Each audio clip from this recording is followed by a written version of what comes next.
The moon hangs in our sky, pale and silent, a constant companion to our turning world. Before we journey together into the depths of this mystery, consider watching in full screen for the full cinematic experience. And if this exploration resonates with you, subscribe to join us on future investigations into the cosmos. Now, let us turn our attention to a puzzle that has captivated planetary scientists for generations. A riddle written in stone and gravity, encoded in the very structure of our nearest celestial neighbor. The moon is not balanced. It is not symmetrical. One hemisphere, the side that perpetually faces away from Earth, carries more mass than the side we see each night. This asymmetry is not trivial, not a minor variation lost in the noise of measurement.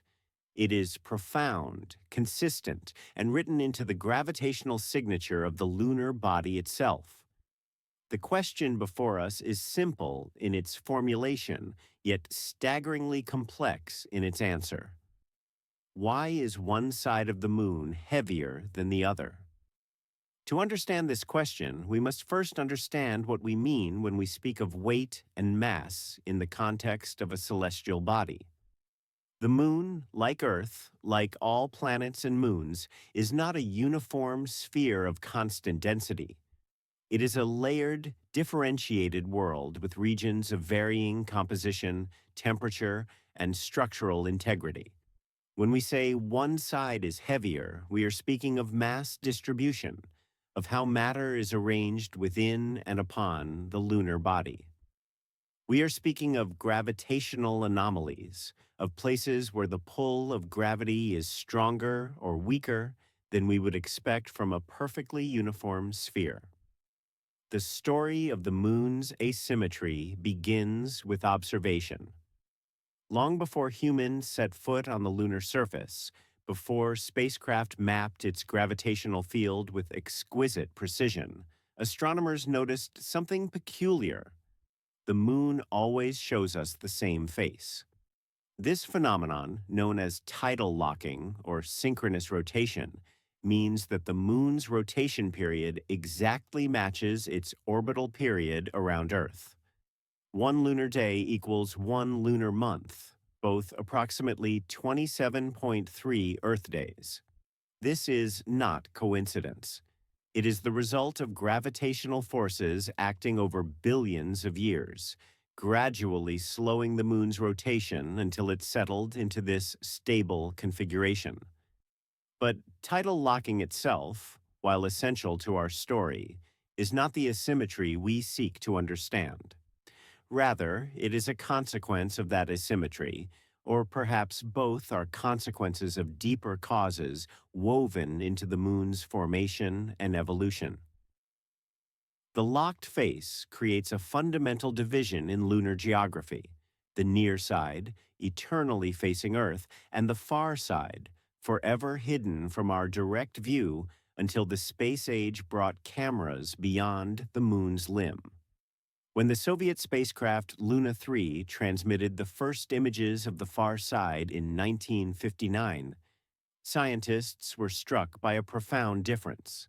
The near side of the moon is dominated by dark, smooth plains called maria, Latin for seas, though they contain no water. These are vast expanses of solidified basaltic lava, erupted from the lunar interior billions of years ago, and frozen into the smooth, dark surfaces we see as the man in the moon or the rabbit, depending on cultural interpretation. The far side, by contrast, is almost entirely highland terrain, rough and heavily cratered, with only a few small maria. This dichotomy is stark and unmistakable. The maria themselves are key to understanding the mass asymmetry. Basalt, the volcanic rock that forms these plains, is denser than the lighter crustal material that makes up the highlands.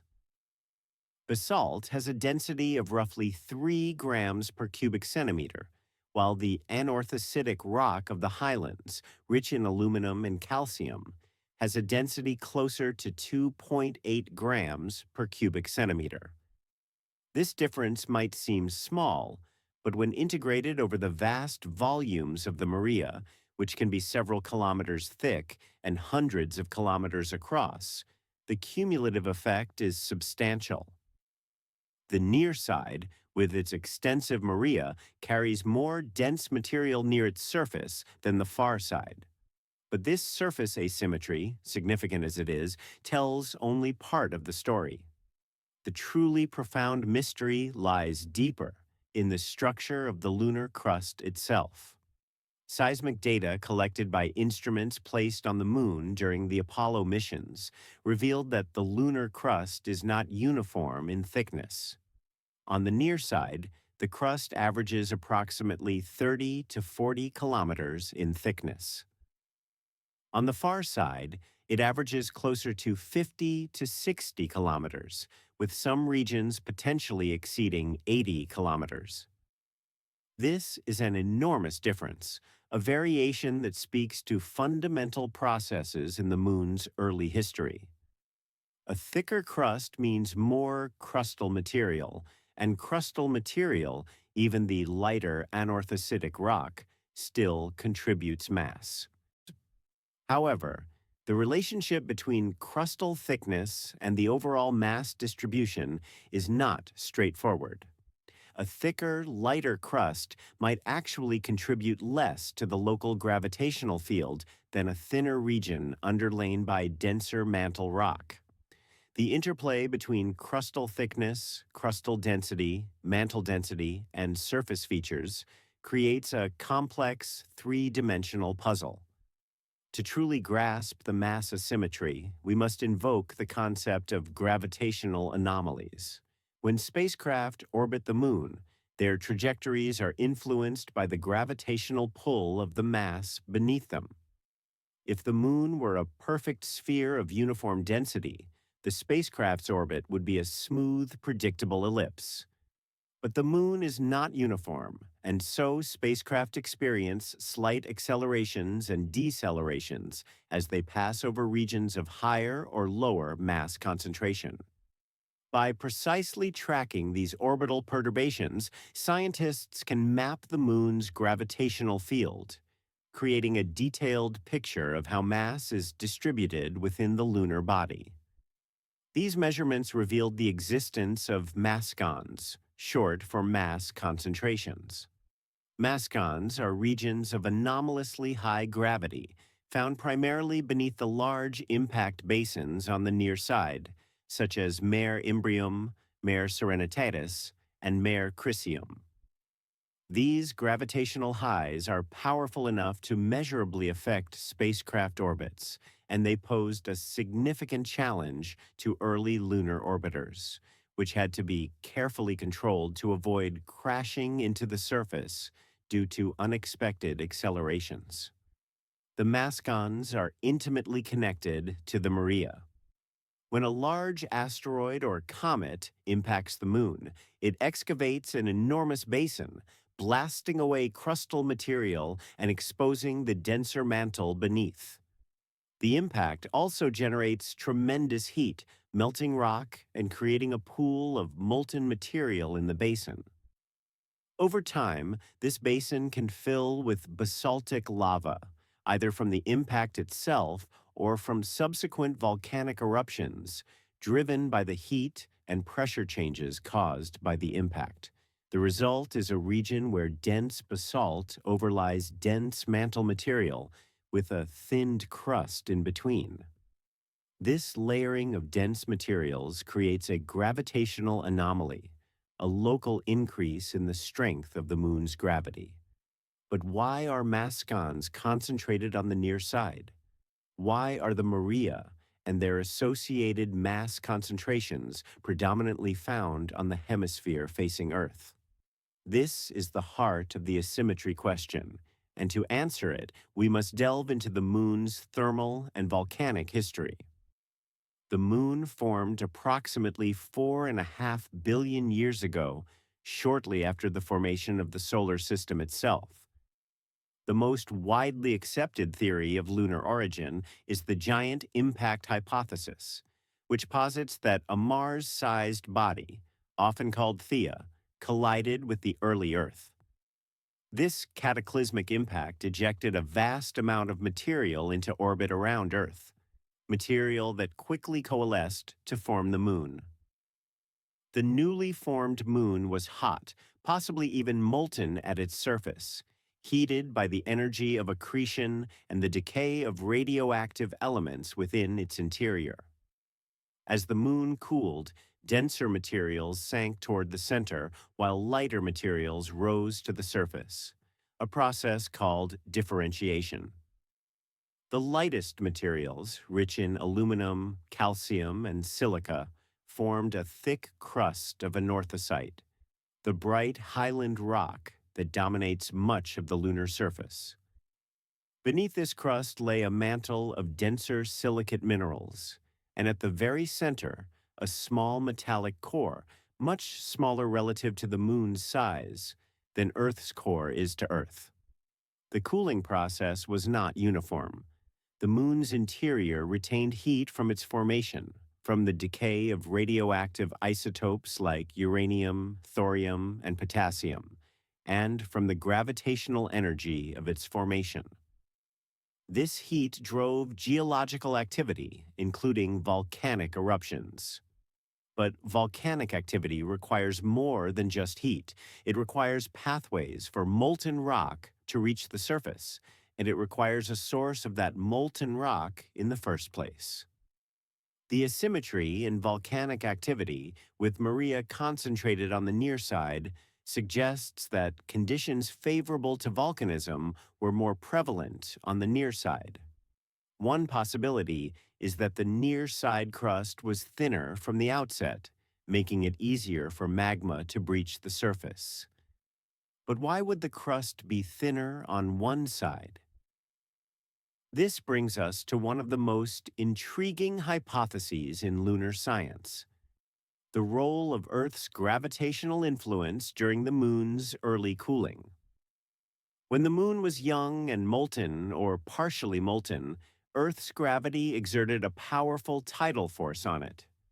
These tidal forces, the same forces that cause ocean tides on Earth, would have created bulges in the Moon's molten exterior, raising tides in the molten rock. As the Moon cooled and its crust began to solidify, these tidal forces may have influenced where and how the crust formed. The near side, facing the strongest tidal pull from Earth, might have developed a thinner crust, while the far side, more shielded from Earth's influence, developed a thicker one. This hypothesis is compelling, but not without complications. Tidal heating could also have played a role, with the constant flexing of the Moon's interior generating additional heat that kept the near side warmer and more volcanically active for a longer period. A warmer interior beneath a thinner crust would be more likely to produce volcanic eruptions, filling impact basins with lava and creating the Maria we see today. Another factor to consider is the distribution of heat-producing elements. Radioactive decay is a significant source of internal heat for planetary bodies, and if these heat-producing elements were concentrated more on the near side, that hemisphere would have remained warmer and more geologically active for longer. But why would such elements be concentrated on one side? This question leads us into the realm of the Moon's magma ocean and the process of chemical differentiation. After the Moon's formation, its exterior was likely a vast ocean of molten rock, a magma ocean hundreds of kilometers deep. As this ocean cooled, minerals crystallized and either sank or floated depending on their density.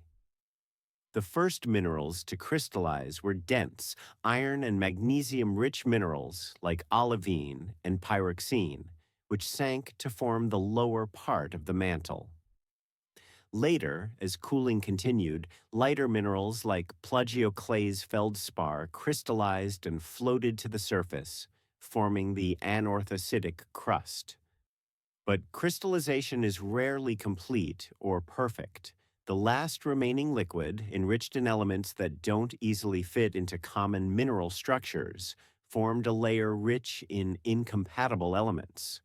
This layer, sometimes called the creep layer, after the rocks enriched in potassium, K, rare earth elements, REE, and phosphorus, P, is thought to be concentrated beneath the near side crust. The elements in this layer include uranium, thorium, and potassium, all of which are radioactive and produce heat as they decay. If the Ur creep layer is indeed concentrated on the near side, it would explain the prolonged volcanic activity there.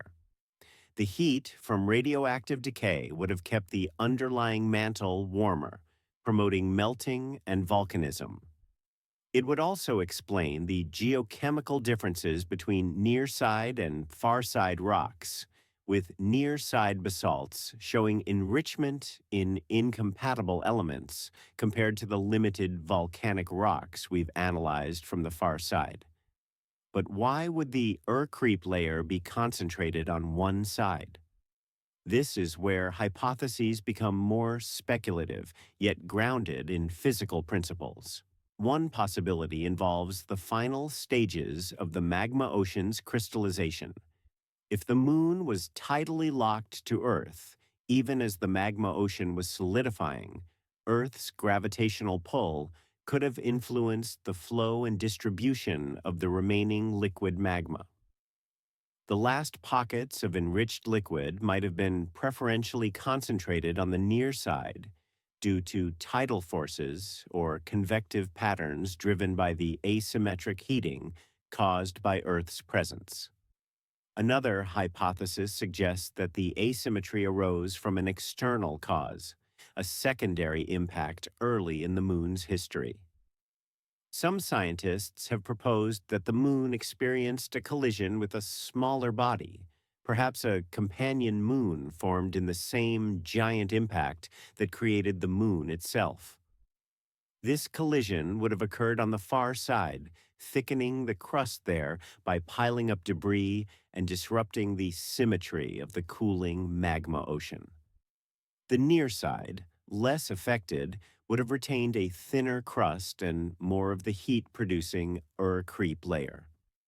This second moon hypothesis is controversial and not widely accepted, but it illustrates the range of ideas scientists have explored to explain the asymmetry. The key challenge is that any hypothesis must explain not just one aspect of the asymmetry, but all of them. The thicker far side crust, the concentration of Maria on the near side, the distribution of mascons, the geochemical differences, and the overall gravitational anomaly. Let us return to the mascons, for they are central to the question of why one side of the moon is heavier. The mascons represent regions where dense material is concentrated at relatively shallow depths. In a typical mascon, dense basaltic lava fills an impact basin, and beneath that lava, the crust has been thinned or removed by the impact, allowing denser mantle material to sit closer to the surface. This configuration creates a local gravitational high, a region where the moon's gravity is stronger than average. The largest mascons are found in the near-side Maria, Imbrium, Serenitatis, Chrysium, Nectaris, and Humorum. Each of these basins formed from a massive impact early in the moon's history, during a period known as the Late Heavy Bombardment, approximately 4 billion years ago. During this time, the inner solar system was subjected to a surge of impacts from asteroids and comets, possibly stirred up by the migration of the giant planets in the outer solar system. These impacts created the large basins we see today, and the subsequent volcanic flooding of these basins created the Maria and the mascons. The far side also has large impact basins, most notably the South Pole Aitken Basin, which is one of the largest and oldest impact structures in the entire solar system. This basin is enormous, stretching over 2,000 kilometers in diameter and plunging more than 8 kilometers below the surrounding terrain. Yet, despite its size, the South Pole Aitken Basin does not have a significant mascon. It was not flooded with lava to the same extent as the near side basins, and thus it did not develop the same dense layering of basalt and thinned crust. The absence of extensive volcanic flooding on the far side is the key to understanding the mass asymmetry. Without thick lava flows filling the basins, the far side lacks the dense basaltic material that contributes so much mass on the near side. The far side crust, being thicker, also acts as a barrier to volcanic eruptions. Magma rising from the mantle must travel farther to reach the surface, and it must overcome the greater structural resistance of the thicker crust. In many cases, the magma likely stalled before reaching the surface, cooling and solidifying within the crust rather than erupting as lava. This brings us to a subtle but important point. The far side is not necessarily lighter in total mass, but rather has a different distribution of mass. The thicker crust on the far side contains more crustal material, which has mass, but that crustal material is less dense than basalt. At the same time, the far side lacks the extensive near-surface concentrations of dense basalt and thinned crust that create mascons. The net effect is that the near side has more localized mass concentrations, more gravitational highs, and when integrated over the entire hemisphere, a slightly higher average gravitational pull. It is important to be precise here.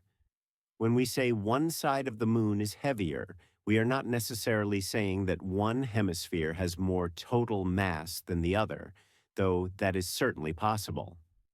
We are saying that the near side has a mass distribution that creates stronger gravitational anomalies, that spacecraft orbiting over the near side experience different gravitational forces than those orbiting over the far side, and that this difference reflects a fundamental asymmetry in the moon's structure.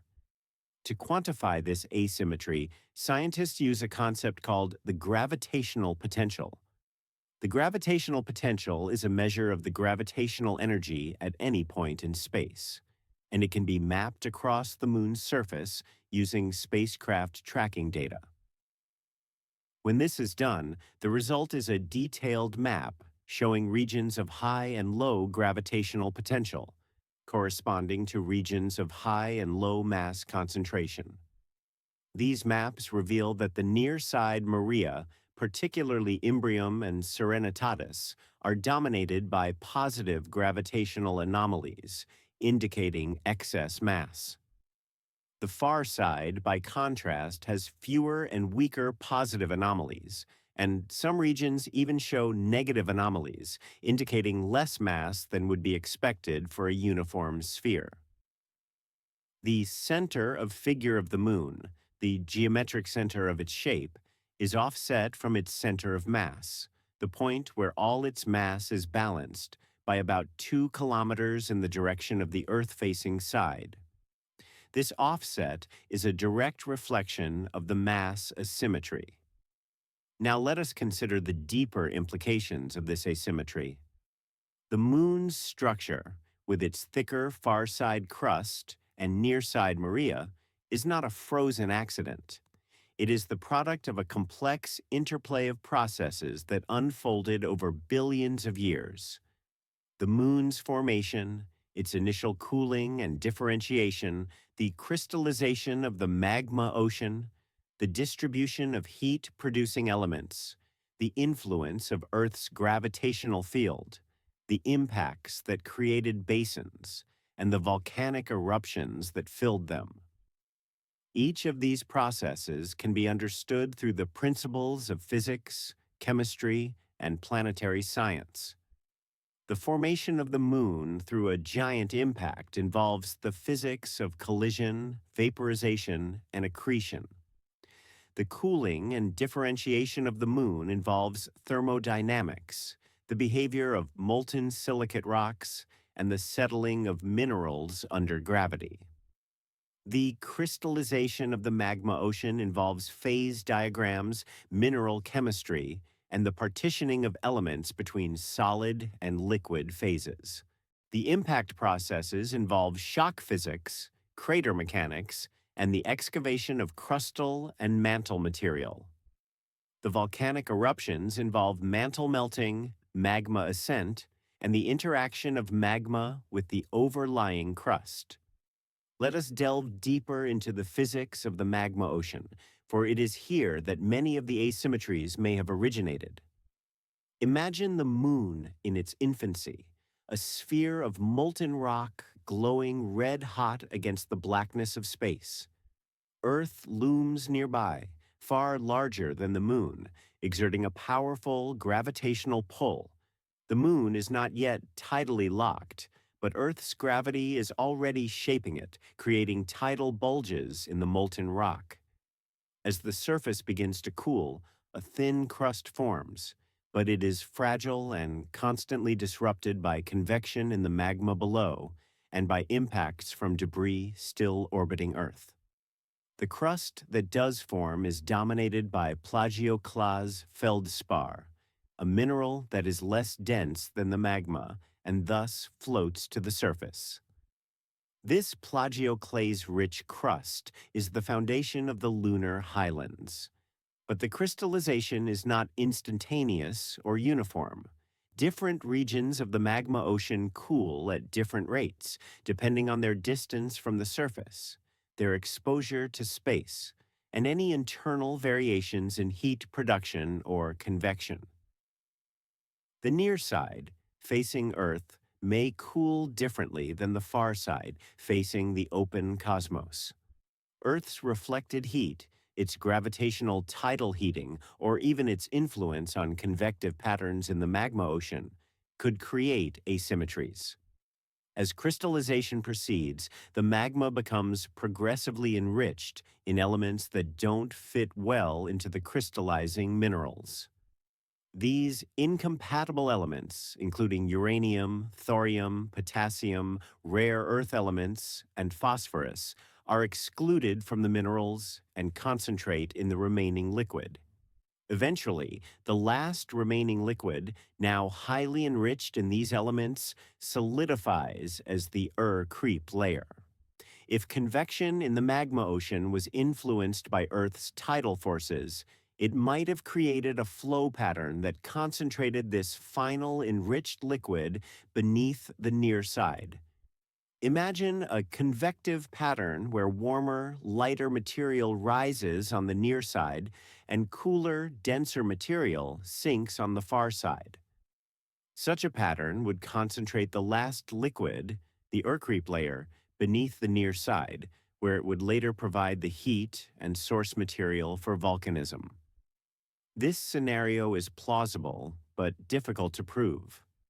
Modeling the convection patterns in a cooling magma ocean under the influence of tidal forces is a complex computational problem, and different assumptions about the moon's initial state, its cooling rate, and the properties of the molten rock can lead to different results. Nevertheless, the general principle remains. Asymmetric processes during the magma ocean stage could have laid the foundation for the later asymmetries we observe. Now let us turn to the impacts, for they too played a crucial role.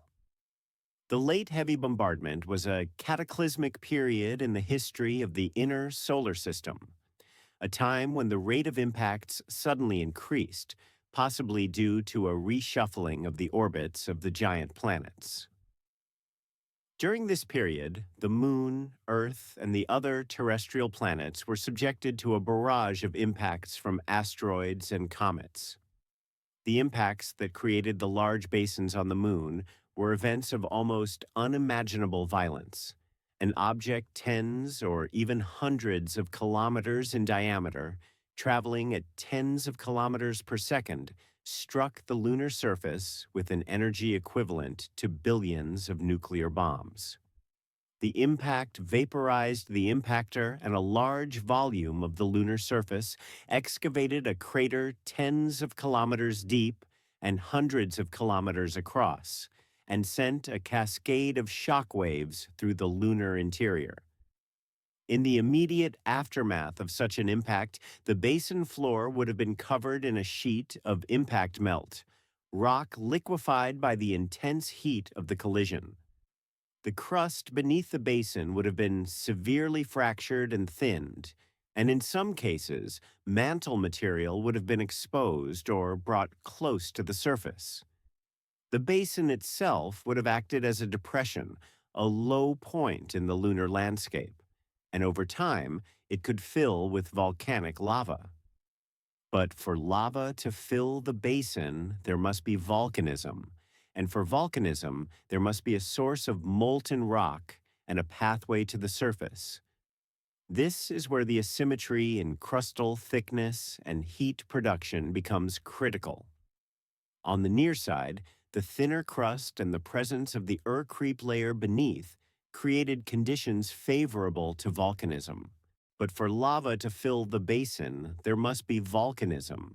And for volcanism, there must be a source of molten rock and a pathway to the surface.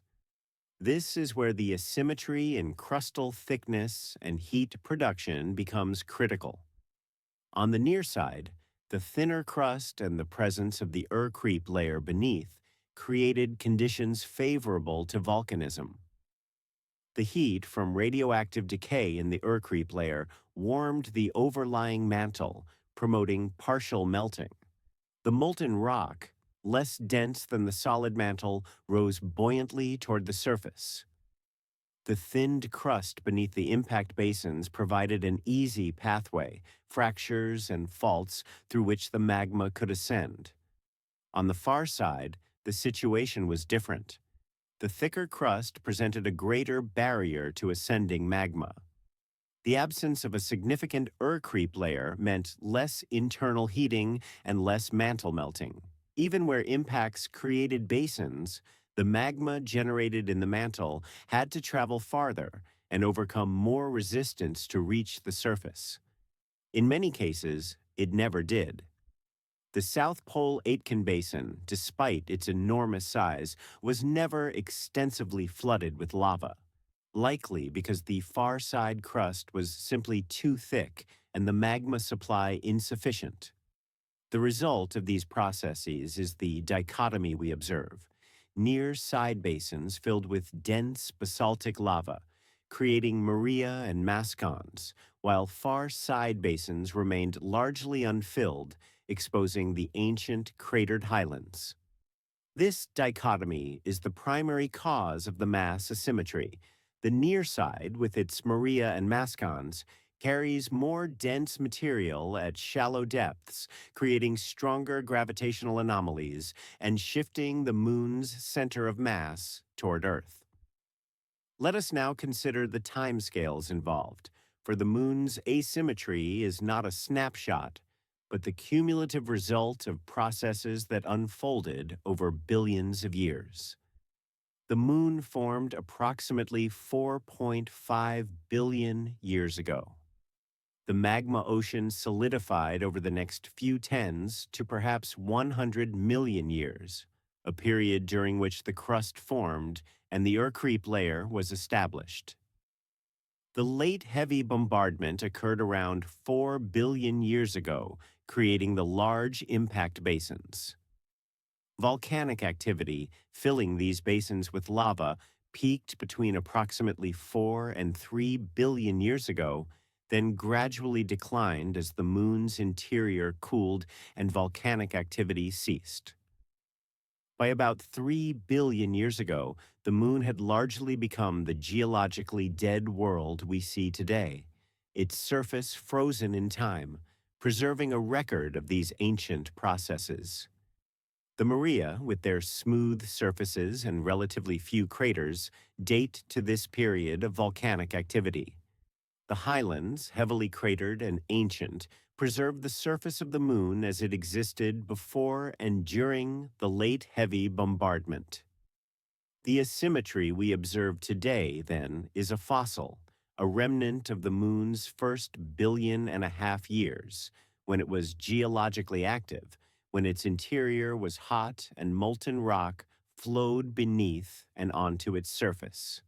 The asymmetry tells us about the conditions during the magma ocean stage, about the distribution of heat-producing elements, about the influence of Earth's gravity, and about the interplay between impacts and volcanism. But there is another layer to the story, one that involves the long-term dynamical evolution of the Earth-Moon system. The Moon is slowly receding from Earth, moving away at a rate of about 3.8 centimeters per year. This recession is caused by tidal interactions between Earth and the Moon. Earth's oceans, raised into tidal bulges by the Moon's gravity, exert a gravitational pull back on the Moon, gradually transferring angular momentum from Earth's rotation to the Moon's orbit. As the Moon gains angular momentum, it moves to a higher, more distant orbit. This process has been ongoing since the Moon's formation, and it means that the Moon was once much closer to Earth than it is today. Early in its history, the Moon may have been only a few tens of thousands of kilometers from Earth, compared to the current distance of about 384,000 kilometers. At such close range, the tidal forces between Earth and Moon would have been immensely powerful, far stronger than they are today. These strong tidal forces would have had profound effects on the young Moon. They would have created enormous tidal bulges, both in any oceans of magma and in the solid body of the Moon itself. They would have generated tidal heating, as the Moon's interior flexed and deformed in response to the changing gravitational pull as the Moon orbited Earth. This tidal heating could have kept the Moon's interior warmer for longer, prolonging volcanic activity on the near side. The tidal forces would also have accelerated the process of tidal locking. The Moon's rotation would have been slowed by tidal friction, the dissipation of energy as tidal bulges moved through the Moon's interior. Within perhaps 10 to 100 million years of its formation, the Moon would have become tidally locked to Earth, always presenting the same face to our planet. Once tidally locked, the Moon's orientation relative to Earth became fixed. The near side always faced Earth, experiencing Earth's gravitational pull directly. The far side always faced away, shielded to some extent from Earth's influence. This fixed orientation may have further reinforced the asymmetries that had already begun to develop during the magma ocean stage. Consider the thermal evolution of the tidally locked Moon. The near side, facing Earth, would have experienced different thermal conditions than the far side. Earth's reflected sunlight, though weak, would have provided some additional heating to the near side. More importantly, the tidal heating generated by the Moon's slight orbital eccentricity and the flexing of its interior would have been concentrated in particular regions, potentially including the near side. The combination of a thinner crust, a concentration of heat-producing elements, and potentially enhanced tidal heating would have made the near side warmer and more volcanically active. This, in turn, would have led to more extensive volcanic flooding of near-side impact basins, creating the Maria and the mascons that dominate the near side's gravitational field. It is worth pausing here to reflect on the nature of scientific understanding. The asymmetry of the Moon is an observed fact, confirmed by decades of spacecraft data, seismic measurements, and analysis of lunar samples. The explanations for that asymmetry, however, are inferences built from our understanding of physics, chemistry, and planetary processes. We cannot travel back in time to observe the moon's magma ocean or witness the formation of the Ur-Creep layer. We cannot see the impacts that created the basins or watch the lava flows that filled them. Instead, we must use the evidence available to us today, the rocks and minerals, the gravitational field, the seismic structure, the crater counts, and the geochemical signatures, and from these, reconstruct the history. We build models, test hypotheses, and refine our understanding as new data become available. The picture that emerges is not one of certainty, but of consilience, the convergence of multiple lines of evidence toward a coherent explanation. Let us return to the details of the Maria and mascons, examining them more closely to understand their contribution to the mass asymmetry. Mare Imbrium, the Sea of Rains, is one of the largest and most prominent Maria on the near side. It is a roughly circular basin, approximately 1,100 kilometers in diameter, filled with layers of basaltic lava that flowed into the basin over hundreds of millions of years. The basalt is dense, and the crust beneath the basin was thinned by the Imbrium impact, allowing dense mantle material to reside closer to the surface. The result is a positive gravitational anomaly, a mascon, one of the strongest on the moon. Beneath Mare Imbrium, seismic data suggest that the crust may be only 20 to 30 kilometers thick, compared to 40 to 60 kilometers in the surrounding highlands. This thinning represents the removal of perhaps 20 to 30 kilometers of crustal material by the impact, material that was either vaporized, ejected, or buried beneath the ejecta blanket surrounding the basin. The thinned crust allows the denser mantle, with a density of approximately 3.3 grams per cubic centimeter, to sit much closer to the surface, contributing to the gravitational anomaly. The basaltic lava that filled Imbrium is not uniform. Chemical analysis of samples returned by the Apollo 15 mission, which landed on the edge of Mare Imbrium, reveals that the lava flows are diverse, with different compositions, ages, and origins.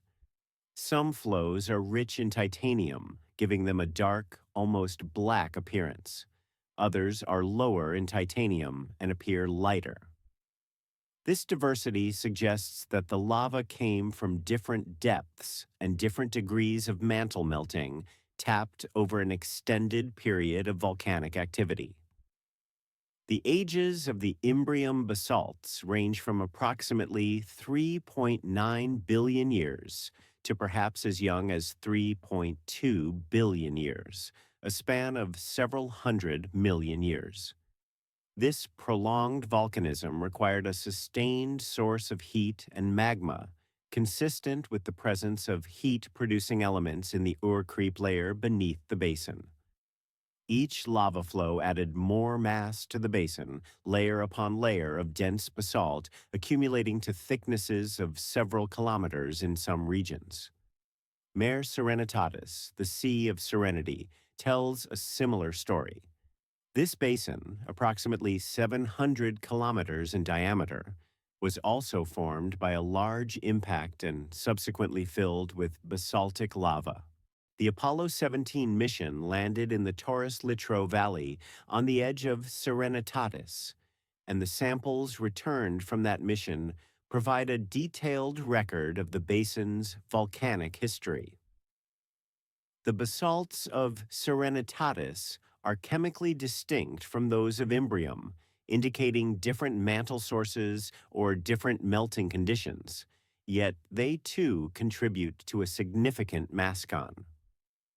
Mare Crisium, Mare Nectaris, and Mare Humorum each add their own contributions to the near side's gravitational field. Even smaller Maria, such as Mare Vaporum and Mare Cognitum, have measurable gravitational anomalies.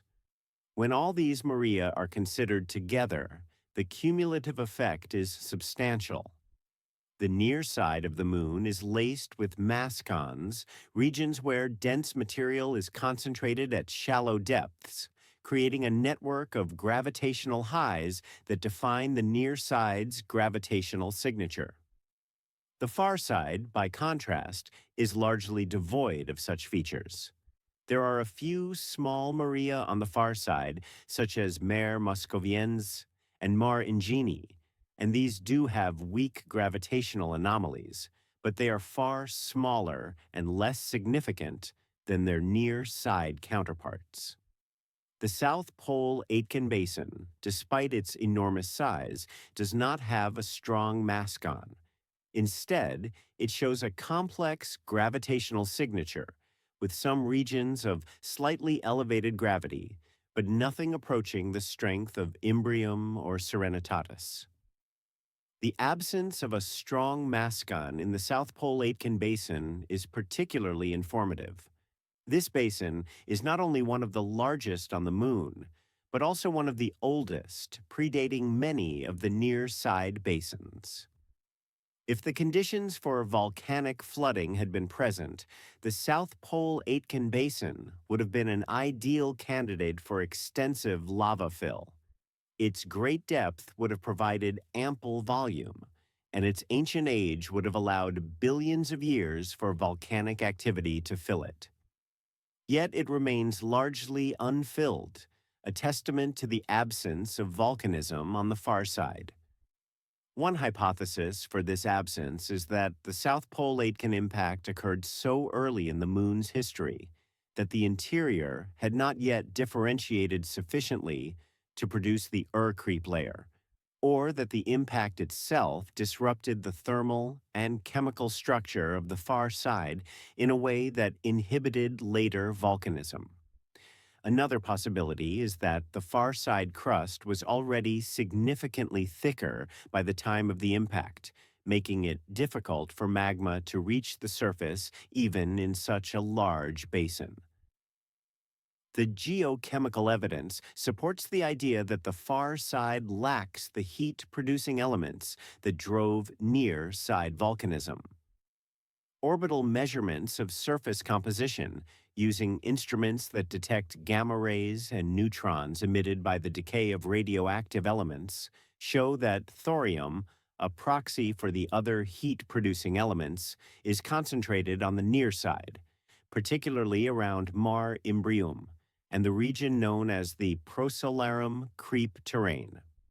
The far side shows much lower concentrations of thorium, consistent with the absence of an extensive creep layer. This geochemical asymmetry reinforces the idea that the distribution of heat-producing elements is key to understanding the Moon's volcanism and, by extension, its mass distribution. The near side, enriched in these elements, remained warmer and more volcanically active, producing the extensive Maria and mascons. The far side, depleted in these elements, cooled more quickly and became geologically inactive, its ancient crust remaining largely intact.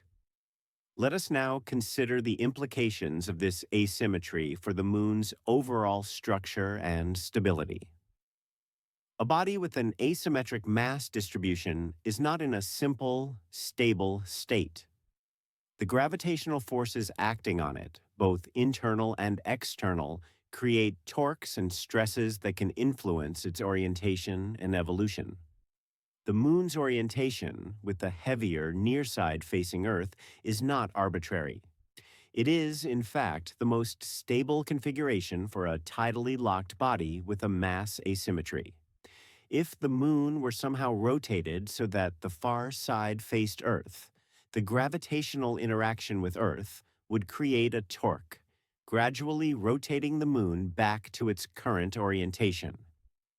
This is because Earth's gravity pulls more strongly on the nearer, heavier side, creating a torque that aligns the Moon's long axis, the axis through the center of the mass asymmetry, with the Earth-Moon line. This dynamical principle is analogous to how a weight placed off-center on a spinning disk will cause the disk to wobble and eventually align so that the weight is along the axis of spin. In the Moon's case, the mass asymmetry acts as an off-center weight, and Earth's gravity provides the torque that aligns it. The alignment of the mass asymmetry with the Earth-Moon line has been so stable over the Moon's history that it has reinforced itself. Nearside, facing Earth, has experienced more impacts from Earth-crossing objects because Earth's gravity can deflect some of these objects toward the Moon's near side. This has led to a concentration of large impact basins on the near side, which in turn have been filled with lava, further enhancing the mass asymmetry. The far side, more shielded, has experienced fewer such impacts, though it still has a heavily cratered surface due to the general bombardment of the inner solar system. This feedback between the Moon's orientation, its mass distribution, and the impacts it experiences is another layer of complexity in the story of the Moon's asymmetry. It suggests that the asymmetry is not solely the result of internal processes, like the distribution of the Earth-creep layer, but also the result of external processes, like the pattern of impacts influenced by Earth's gravity. Now, let us consider the internal structure of the Moon in more detail, for the asymmetry extends beyond the crust and the distribution of Maria. Seismic data from the Apollo missions, though limited to a few stations on the near side, provide tantalizing hints about the Moon's interior. The data reveal that the Moon has a layered structure with a crust, mantle, and possibly a small core. The crust, as we have discussed, varies in thickness from about 30 kilometers on the near side to as much as 80 kilometers in some far side regions. The mantle, extending from the base of the crust to a depth of approximately 1,000 to 1,500 kilometers, is composed of silicate minerals, primarily olivine and pyroxene, similar to Earth's mantle, but with different proportions and compositions due to the Moon's lower iron content. At the very center of the Moon, seismic data and moment of inertia calculations suggest the presence of a small core, perhaps 300 to 500 kilometers in radius. This core may have an outer liquid layer and an inner solid layer, similar to Earth's core, though the Moon's core is much smaller relative to its size. The core is likely composed of iron, with some nickel and possibly lighter elements like sulfur. The existence of a lunar core has implications for the Moon's magnetic history. Earth has a strong magnetic field generated by convection in its liquid outer core, a dynamo process that converts kinetic energy into magnetic energy. The Moon, however, has no global magnetic field today. Yet some lunar rocks, particularly those returned from the Apollo missions, are magnetized, indicating that they formed in the presence of a magnetic field. This ancient magnetization suggests that the Moon once had a magnetic field, possibly generated by a core dynamo early in its history when the core was still hot and convecting. The magnetic field may have been sustained for hundreds of millions of years, perhaps as long as 1 billion years, before the core cooled and solidified, shutting down the dynamo. The loss of the magnetic field would have left the lunar surface exposed to the solar wind, gradually eroding its atmosphere, if it had one, and allowing high-energy particles to implant themselves in the surface rocks. The magnetic properties of lunar rocks also provide clues about the Moon's thermal history. Rocks magnetized in a strong field indicate that the Moon's core was hot and active. The gradual decline and eventual cessation of the magnetic field signal the cooling and solidification of the core. This timeline of core evolution is consistent with the timeline of volcanic activity, both processes driven by the gradual dissipation of the moon's internal heat. Now let us return to the concept of the center of mass offset. The moon's center of mass is offset from its geometric center by about 2 kilometers in the direction of Earth. This offset is a direct consequence of the mass asymmetry, with the heavier near side pulling the center of mass toward it. This offset has practical implications for lunar orbiters, which must account for the non-uniform gravitational field when planning their trajectories. The center of mass offset also has implications for the moon's moment of inertia, a measure of how mass is distributed relative to the axis of rotation. A body with mass concentrated closer to its center has a lower moment of inertia than a body with mass concentrated farther from the center. The moon's moment of inertia can be determined from precise measurements of its rotation and orbital motion, and these measurements provide constraints on the distribution of mass within the moon. The measured moment of inertia of the moon is consistent with a body that has a relatively uniform density distribution, with only modest variations. This tells us that while the asymmetry in crustal thickness and surface density is significant, it is not so extreme as to dominate the moon's overall mass distribution. The deep interior, the mantle, and core are relatively symmetric, and it is primarily the outer few hundred kilometers, the crust and upper mantle, where the asymmetry is concentrated. This observation is important because it places limits on the possible explanations for the asymmetry. Any hypothesis must explain the observed gravitational field, the crustal thickness variations, the distribution of Maria and mascons, and the overall moment of inertia. It must be consistent with the geochemical data, the seismic data, and the orbital dynamics. The convergence of these multiple lines of evidence is what gives us confidence in our understanding, even as details remain uncertain.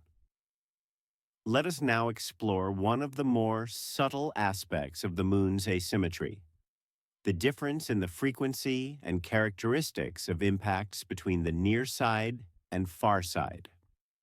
While the entire moon was subjected to the same general bombardment from asteroids and comets, the distribution and effects of these impacts may have varied due to Earth's gravitational influence.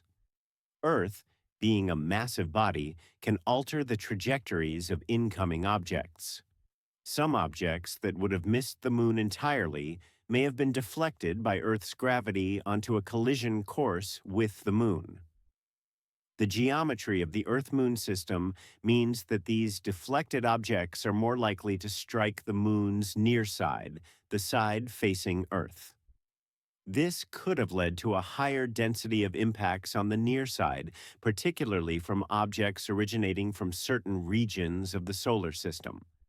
However, the observed distribution of craters does not show a strong near-side bias in the overall number of impacts. The far side is, if anything, more heavily cratered than the near side, though this may be due to the preservation of ancient craters on the far side highlands versus the resurfacing of the near side by volcanic lava flows. The Maria, being relatively young, have fewer craters than the highlands, simply because they have been exposed to space for a shorter time. What is more significant is the distribution of large impact basins. Several of the largest basins are found on the near side, including Imbrium, Serenitatis, Chrysium, and Nectaris. The far side has the South Pole Aitken Basin, which is enormous, but fewer other large basins. This distribution may be partially due to chance, but it may also reflect a bias introduced by Earth's gravity. The formation of large basins is a rare event, requiring an impactor of substantial size, tens to hundreds of kilometers across. Such impactors were more common during the late heavy bombardment, but even then, they were relatively rare. The fact that several of these rare events occurred on the near side, creating basins that would later be filled with lava, may have been influenced by Earth's gravity steering more of these large impactors toward the near side. Alternatively, the difference may be illusory, a result of the volcanic flooding that obscured some far side basins or altered their appearance. Without extensive lava fill, far side basins may be less distinct or may have been degraded by subsequent impacts, making them harder to identify. The interplay between impacts, volcanism, and surface evolution makes it challenging to disentangle the original distribution of basins from the effects of later processes.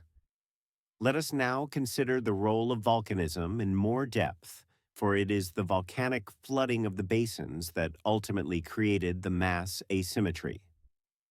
Volcanism on the Moon was driven by the partial melting of the mantle, a process that requires heat and specific compositional conditions.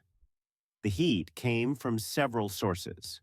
Radioactive decay of elements like uranium, thorium, and potassium provided a steady, long-term source of heat. The decay of these elements generates heat as the unstable nuclei transform into more stable forms, releasing energy in the process. This heat accumulates in the interior, warming the mantle and promoting melting. In addition to radioactive decay, the Moon may have retained some of the heat from its formation. The accretional heat generated as material came together to form the Moon. This primordial heat would have been greatest in the deep interior and would have gradually dissipated over time as the Moon cooled by radiating heat into space. Tidal heating, as mentioned earlier, may have also contributed, particularly early in the Moon's history, when it was closer to Earth and the tidal forces were stronger. The constant flexing and deformation of the Moon's interior as it orbited Earth would have generated frictional heat, adding to the thermal budget. For volcanism to occur, the mantle must reach a temperature high enough for partial melting to begin. This melting typically occurs at depths of several hundred kilometers, where the pressure and temperature conditions favor the breakdown of solid minerals into liquid magma. The magma, being less dense than the surrounding solid rock, rises buoyantly toward the surface. The composition of the mantle determines the type of magma produced. The Moon's mantle is relatively rich in iron and magnesium, leading to the production of basaltic magma, similar to the lava that erupts from Earth's mid-ocean ridges and volcanic hotspots. Basaltic magma has a relatively low viscosity, meaning it flows easily, and it can travel long distances once it reaches the surface. The ascent of magma through the crust is controlled by the presence of fractures and faults, pathways that allow the magma to move upward. The large impact basins provided ideal conduits for magma ascent. The impact fractured and weakened the crust, creating a network of cracks and fissures through which magma could flow. The reduced crustal thickness beneath the basins also meant that the magma had less distance to travel to reach the surface. Once the magma reached the surface, it erupted as lava, flowing across the basin floor and filling low-lying areas. These lava flows were extensive, covering areas of thousands of square kilometers and stacking upon each other to build up thicknesses of several kilometers. The lava cooled and solidified, forming the smooth, dark plains of the Maria. The volcanic activity was not continuous but episodic, occurring in pulses over hundreds of millions of years. Each pulse may have been triggered by the buildup of magma beneath the crust, reaching a critical pressure that allowed it to breach the surface. Between pulses, volcanic activity would have waned as the magma supply was exhausted or as the pathways to the surface became blocked. The decline of volcanism after about 3 billion years ago reflects the gradual cooling of the moon's interior. As the radioactive elements decayed, their heat production decreased. The primordial heat continued to radiate away, and without a significant replenishment of heat, the mantle cooled to the point where partial melting could no longer occur. The moon became geologically dead, its volcanic era at an end. The legacy of this volcanic activity is the Maria and mascons we observe today. The Maria preserve a record of the moon's thermal and volcanic history, a snapshot of a time when the moon was still geologically active. The mascons, with their gravitational anomalies, are a direct consequence of the dense basalt filling the impact basins, overlying thinned crust and dense mantle material. Let us now turn to the question of whether the asymmetry has changed over time or whether it was established early and has remained static. The answer is a bit of both. The fundamental asymmetry in crustal thickness was likely established during the magma ocean stage, within the first 100 million years or so of the moon's history. The concentration of heat-producing elements on the near side, if that is indeed the case, would also have been established at this time. However, the mass asymmetry, as we observe it today, dominated by the Maria and mascons, was created later during the period of volcanic activity between roughly 4 and 3 billion years ago. Each lava flow added more mass to the near side, enhancing the asymmetry that had been seeded earlier. The impacts that created the basins occurred during the late heavy bombardment, around 4 billion years ago, so the stage was set for the asymmetry. But it was the subsequent volcanism that filled in the picture. Since the end of volcanic activity, the asymmetry has remained largely static. The moon has been geologically inactive for the past 3 billion years, with only minor modifications to its surface from continued impacts and the slow process of space weathering. The Maria, once formed, have remained as frozen records of the volcanic past, their basaltic surfaces slowly accumulating craters, but otherwise unchanged. The moon's interior has continued to cool, but without active processes like volcanism or tectonics, this cooling has not significantly altered the mass distribution.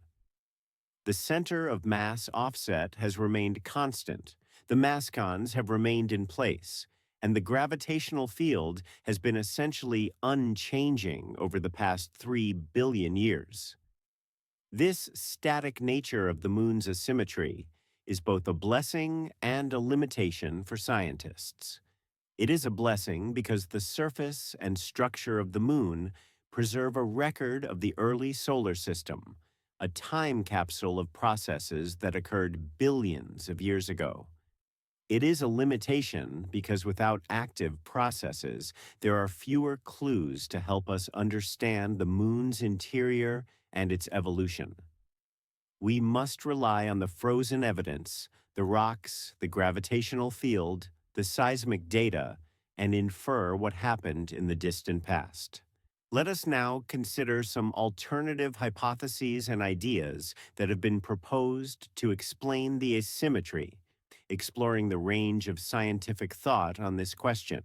One idea, as mentioned earlier, is the second moon hypothesis. This proposes that a smaller companion moon, formed in the same giant impact that created the moon, eventually collided with the far side of the moon.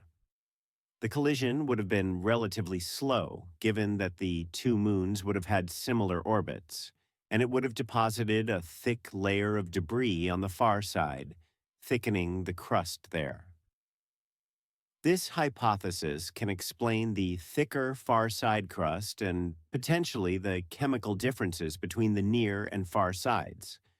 The collision would have disrupted the thermal and structural evolution of the far side, possibly inhibiting later volcanism. However, the hypothesis faces challenges.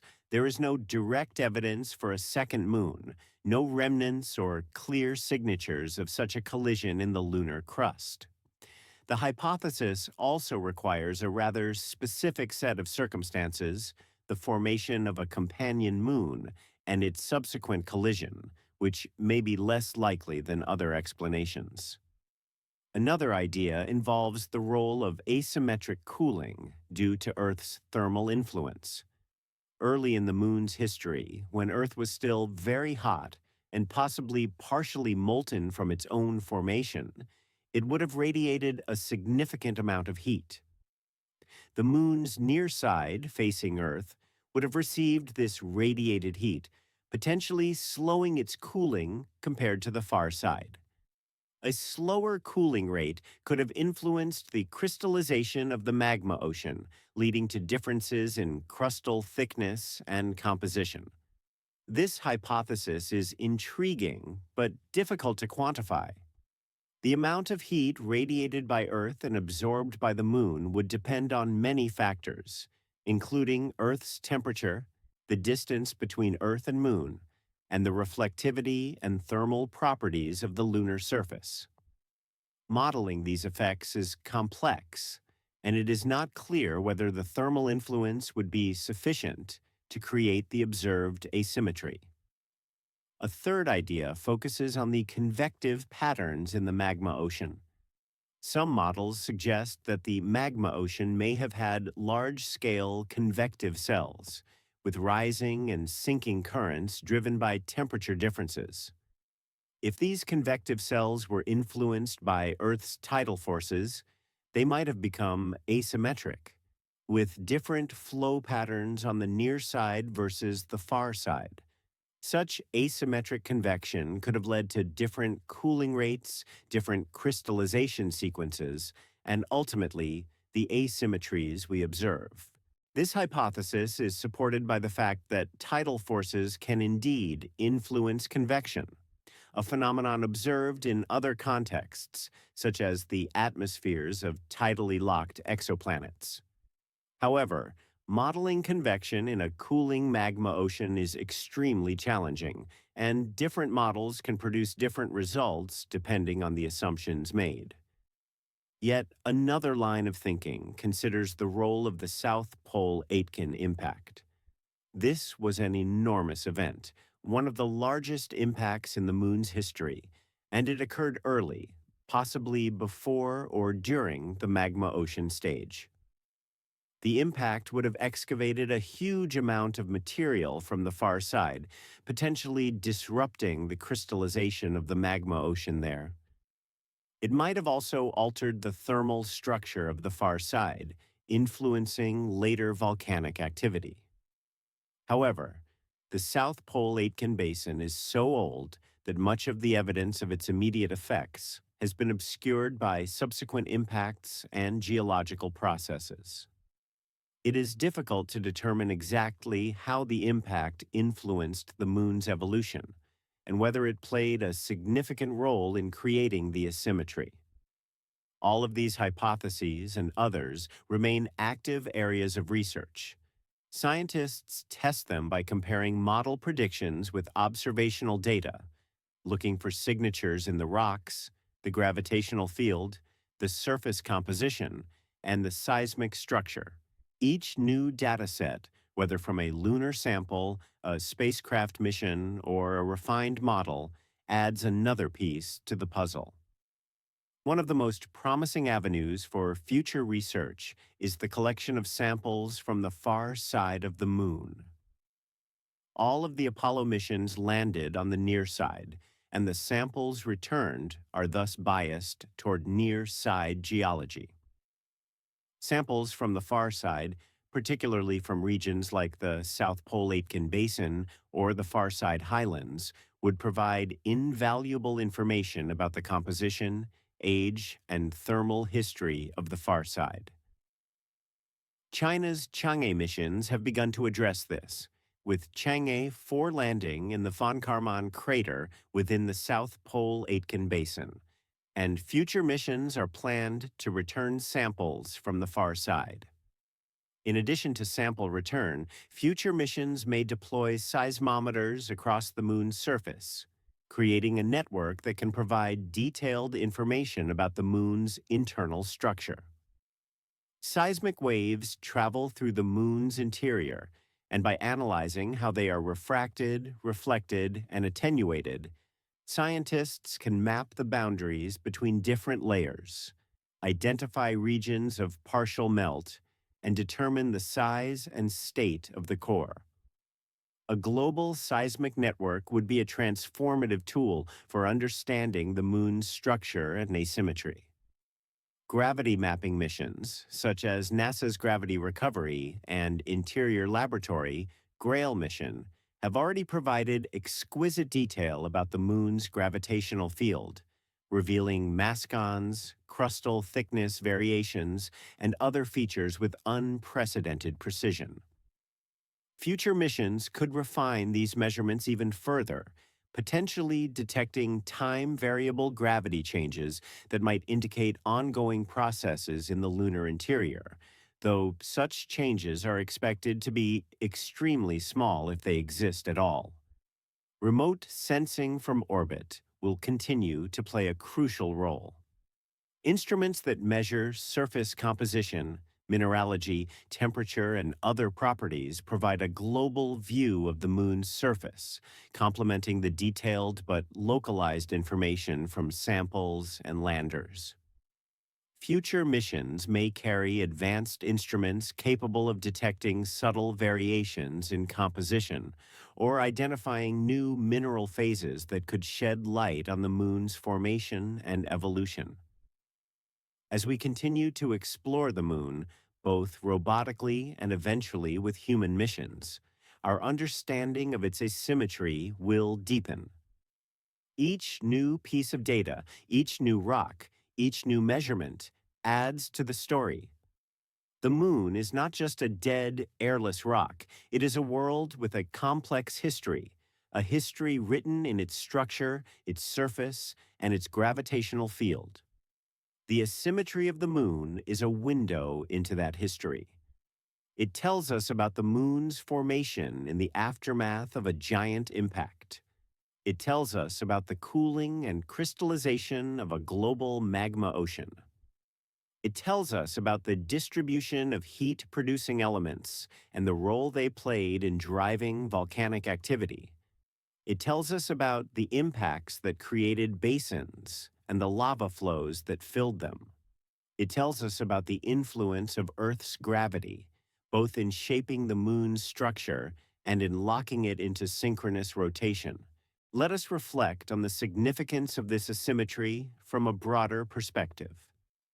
The moon is our closest celestial neighbor, a constant presence in our sky, and yet it is a world that is fundamentally different from Earth.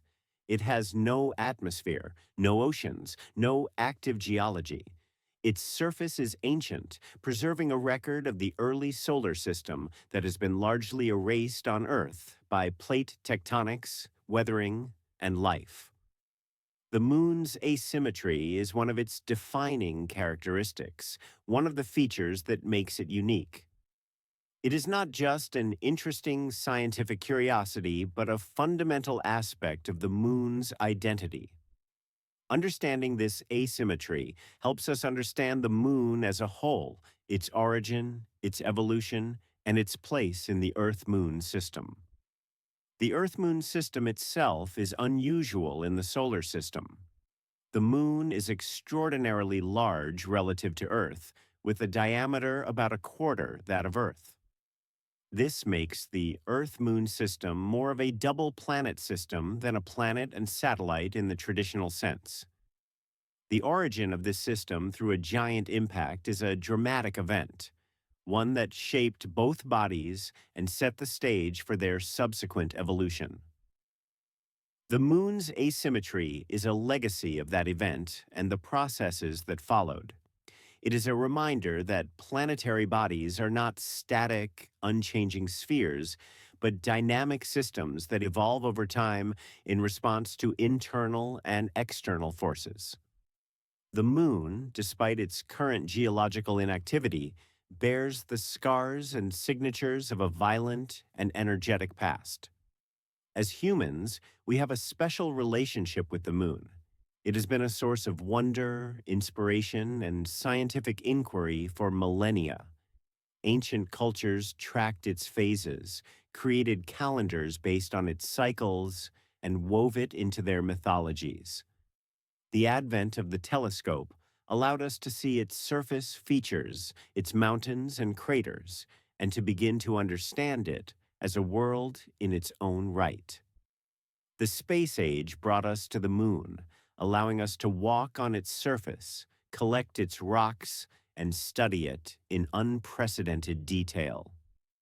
The question of why one side of the moon is heavier than the other is a question born of this scientific exploration. It is a question that could only be answered through precise measurements, careful analysis, and the synthesis of multiple lines of evidence. It is a question that continues to drive research as scientists seek to refine their understanding and test their hypotheses. Let us delve even deeper into the physics and chemistry that underlie the moon's asymmetry. Consider the process of partial melting in the lunar mantle. The mantle is composed primarily of silicate minerals, minerals made of silicon, oxygen, and various metal ions like magnesium, iron, and calcium. These minerals have different melting points, meaning they melt at different temperatures. When the mantle is heated, either by radioactive decay, residual formation heat, or tidal heating, it does not melt uniformly. Instead, the minerals with the lowest melting points begin to melt first, producing a small amount of liquid magma. This magma is chemically different from the bulk mantle because it is enriched in the elements that preferentially partition into the liquid phase. As the temperature increases, more of the mantle melts, producing more magma. The composition of the magma changes as different minerals contribute to the melt. The degree of partial melting, the percentage of the mantle that is melted, has a profound effect on the composition of the resulting magma. Low degrees of partial melting produce magmas that are enriched in incompatible elements, elements that don't fit well into the crystal structures of the solid mantle minerals. High degrees of partial melting produce magmas that are more similar in composition to the bulk mantle. The basalts that fill the lunar maria are the products of partial melting in the lunar mantle. The compositional diversity of these basalts, with some rich in titanium and others poor in titanium, some enriched in incompatible elements and others depleted, reflects different source regions in the mantle, different degrees of partial melting, and different depths of melting. The titanium-rich basalts, for example, are thought to come from deeper in the mantle, possibly from regions that were enriched in titanium due to the crystallization sequence of the magma ocean. Titanium preferentially partitions into certain minerals, like ilmenite, which may have accumulated in specific zones during the solidification of the magma ocean. When these zones were later remelted, they produced titanium-rich magmas that erupted to form the dark basalts seen in some maria. The low titanium basalts, by contrast, may come from shallower depths or from regions that were depleted in titanium during the magma ocean crystallization. The variety of basalt compositions provides a window into the chemical structure of the lunar mantle, a structure that was established during the magma ocean stage and then tapped over billions of years of volcanic activity. The Ur creep layer, mentioned repeatedly as a key factor in the near-side volcanism, is itself a product of the magma ocean's final stages of crystallization. As the magma ocean cooled and minerals crystallized, the incompatible elements that couldn't fit into the common minerals remained in the liquid. This liquid, progressively enriched in these elements, was the last to solidify. The result was a layer rich in potassium, rare earth elements, and phosphorus, hence the name creep. Rocks from the Apollo missions that are rich in creep have some of the highest concentrations of radioactive elements found anywhere on the moon. These rocks are evidence for the UR creep layer's existence and provide clues to its distribution. The fact that creep-rich rocks are found primarily in samples from the near side supports the idea that the Ur-creep layer is concentrated there. The heat generated by the radioactive decay in the Ur-creep layer would have been substantial. Over hundreds of millions of years, this heat would have warmed the overlying mantle, promoting partial melting and volcanism. The thinner near side crust, combined with the heat from below, created ideal conditions for magma to reach the surface and fill the impact basins. On the far side, the absence of a significant creep layer meant less heat production, less mantle melting, and less volcanic activity. Even where impacts created basins, the magma supply was insufficient, or the crust too thick for extensive volcanic flooding to occur. The result is the dichotomy we observe: a near side dominated by volcanic plains, and a far side dominated by ancient cratered highlands. Now, let us consider the mechanical and structural aspects of the moon's asymmetry.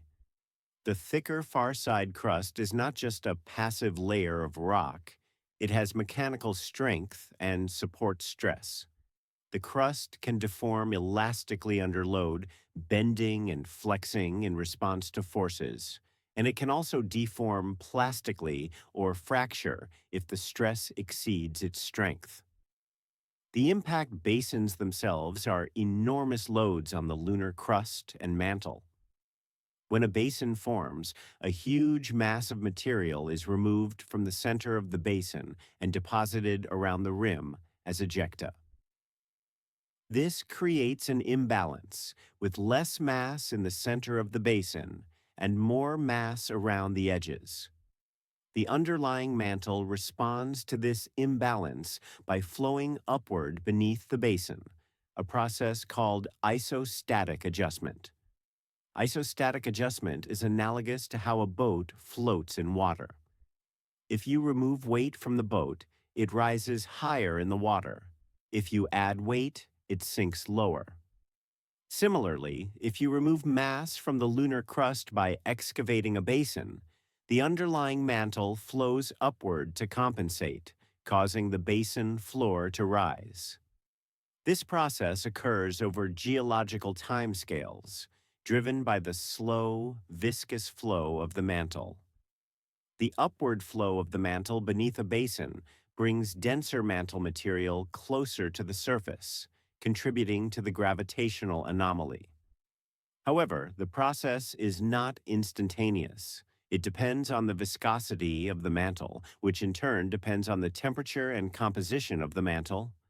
A warmer, less viscous mantle will flow more readily, leading to faster and more complete isostatic compensation. The mascons suggest that the lunar basins are not fully compensated isostatically.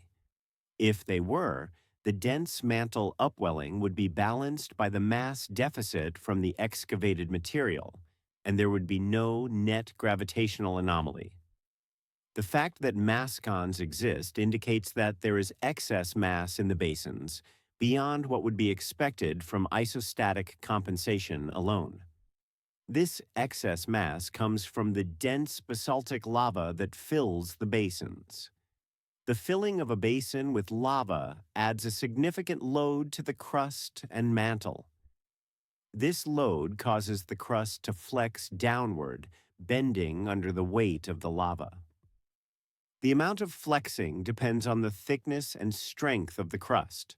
A thinner, weaker crust will flex more. A thicker, stronger crust will flex less. The flexing of the crust creates stresses, both tensional and compressional, and can lead to the formation of faults and fractures around the basin.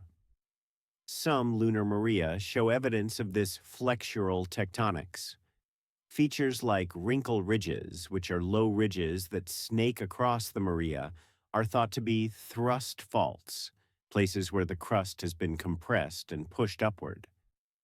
Mare margin faults found at the edges of some basins are thought to be normal faults, places where the crust has been stretched and pulled apart. These features are evidence of the mechanical response of the crust to the loading by volcanic lava. The far side, with its thicker crust, would be more resistant to flexing. If lava had attempted to fill far side basins, the crust might not have flexed as much, potentially inhibiting further volcanic eruptions. A stiffer crust could have acted as a barrier, preventing magma from reaching the surface or causing it to stall within the crust. This mechanical difference between the near and far sides could be another factor contributing to the asymmetry in volcanic activity. Let us now turn our attention to the Moon's thermal evolution in even greater detail. The cooling of a planetary body is governed by the laws of thermodynamics and heat transfer. Heat flows from hot regions to cold regions, and in the case of the Moon, heat flows from the hot interior to the cold surface, where it is radiated into space. The rate of cooling depends on several factors: the amount of heat in the interior, the thermal conductivity of the rocks, the surface area through which heat can be radiated, and the temperature gradient between the interior and surface. Early in the Moon's history, when the interior was very hot, the rate of heat loss was high. As the interior cooled, the rate of heat loss decreased. The Moon's small size is a disadvantage when it comes to retaining heat. Small bodies have a high surface area to volume ratio, meaning they lose heat more quickly than large bodies. This is why the Moon cooled and became geologically inactive much more rapidly than Earth, which is much larger and has retained enough internal heat to drive plate tectonics and volcanism to the present day. The presence of a thick crust also affects the cooling rate. The crust is a poor conductor of heat, acting as an insulating blanket that slows the loss of heat from the interior. A thicker crust, like that on the Moon's far side, would insulate the underlying mantle more effectively than a thinner crust. This might seem paradoxical. If the far side crust is thicker and thus more insulating, why is the far side less volcanically active? The answer lies in the source of heat.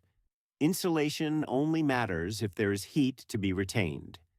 If the far side lacks the heat-producing elements that warm the mantle from within, then the insulating effect of the thick crust is irrelevant. The near side, with its concentration of heat-producing elements, generates heat that must be conducted through the crust. The thinner near side crust, while less insulating, allows this heat to reach the surface more easily, potentially contributing to the prolonged volcanic activity. The interplay between heat production, heat conduction, and heat loss is complex and depends on the detailed structure and composition of the Moon. Computer models that simulate the Moon's thermal evolution must account for all of these factors, as well as the effects of impacts, volcanism, and tidal heating. These models are valuable tools for testing hypotheses and exploring the consequences of different assumptions. One such model might start with an initial hot moon just after formation, with a molten surface and a hot interior. The model would track the cooling over time, simulating the crystallization of the magma ocean, the formation of the crust, the concentration of heat-producing elements, and the subsequent mantle, melting, and volcanism. The model would predict the temperature at different depths, the amount of magma generated, the thickness of the crust, and the timing of volcanic activity. By comparing the model's predictions with the observed properties of the Moon, the gravitational field, the crustal thickness, the ages of the Maria, the composition of the basalts, scientists can evaluate whether the model is realistic. If the model matches the observations, it supports the hypotheses on which the model is based. If the model fails to match, it suggests that the hypotheses need to be revised or that important processes have been overlooked. Such models have been run many times, with different initial conditions, different assumptions about the distribution of heat-producing elements, different crustal thicknesses, and different magma ocean crystallization scenarios. The results vary, but many models converge on a similar story: an early concentration of heat-producing elements on the near side, a thinner near-side crust, prolonged volcanic activity filling the near-side impact basins, and a geologically quiescent far side. Let us also consider the role of volatiles in the Moon's evolution. Volatiles are elements and compounds that vaporize easily, such as water, carbon dioxide, sulfur, and halogens like chlorine.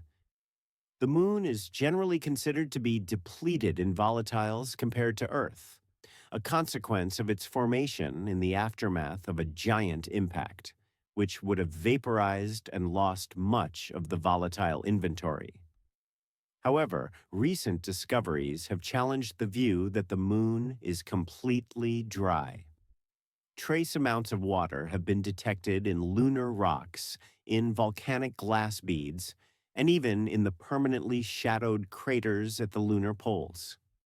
The origin of this water is debated, whether it is indigenous, trapped during the Moon's formation, or delivered later by comets and asteroids. Volatiles, even in trace amounts, can influence volcanic processes. Water, for example, lowers the melting point of silicate rocks, making it easier for magma to form. It also affects the viscosity and explosivity of eruptions. A magma with dissolved water can erupt more explosively than a dry magma because the water vaporizes as the magma reaches the surface, expanding and fragmenting the lava. Evidence for explosive volcanism on the Moon includes the presence of pyroclastic deposits, dark mantling deposits that cover large areas and are thought to be the result of fire fountain eruptions, where gas-rich magma sprays high into the air and rains down as tiny glass beads. These deposits indicate that at least some lunar magmas contained enough volatiles to drive explosive eruptions. The distribution of volatiles within the Moon may also be asymmetric. If the air creep layer on the near side was enriched not only in heat-producing elements, but also in certain volatiles, this could have influenced the style and duration of near-side volcanism. Volatiles could have made the magma more mobile, allowing it to travel greater distances and fill larger areas of the basins.